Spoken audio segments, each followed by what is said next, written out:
Hey guys, what is going on? So today we are going to be talking about 5 tips for Taichi Panda.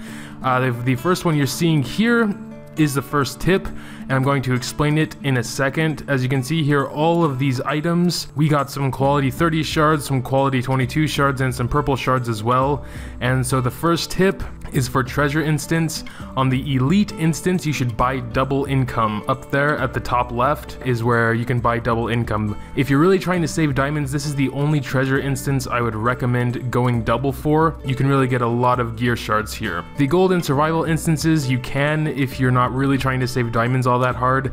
It is a pretty good value still, because you can get around 300k gold in the gold instance, meaning 300k more gold, and survival instance, that's kind of based on luck. You can get some runes in the survival instance, but mostly I usually get about 1 or 2 runes, even though I am killing a lot of the dudes there. So the next tip comes from daily questing. You can see up there, daily quest round 4. I did mention this already before in a different video, but I didn't really go into details about like the stars and stuff, so I'm going to do that now. So for tip number 4, we're going to finish this quest up first, and then I'm going to explain what it's about. And this is a tip mainly for leveling up quicker. So here we go, we just finished the quest, and as you can see, it starts off as a 1-star quest, giving us 228 experience. We're going to use 10 diamonds to bump that up to 5 stars and see what happens. Boom, almost 3,000 experience. I would only recommend doing this if it starts at 2 stars or lower. I think it starts to become not worth it anymore, unless you are like just rolling around in diamonds and can afford to do that. So for example, this 3-star one, I'm just going to go ahead and go for and accept the 3-star. Alright, so this next one has to do with treasure hunt. It costs 10 fortitude to enter, and you can do it as many times as you want. Unlimited entries. So every time you go into treasure hunt, the first dig is free, which means you can potentially get something pretty sweet just for 10 fortitude. And this is what I'm doing when I have extra fortitude. Going into treasure hunt, hitting dig, and then getting one of these items for free. If there's really good stuff, I'll spend extra fortitude to get more, but in this case you see here, I'm just gonna get one and go to close treasure dig.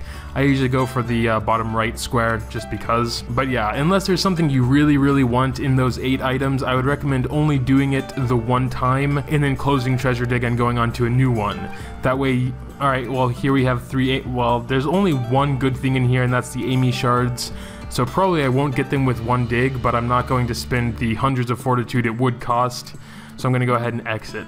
Like if there are at least 2 or 3 good things in there, or one really good thing, then go ahead and spend more fortitude. Alright, this next tip is about runes. So firstly, I'm showing you all the places you can get runes. You can get them in the arena store. As you can see here, you can get 3 of each per day. Also in the Valor Store, you can get 3 each per day. Team Instance Store, you can also get 3 each of the physical and magical types. And then finally PvP, I don't buy them from PvP Store because I'm spending all my PvP tokens on Boric.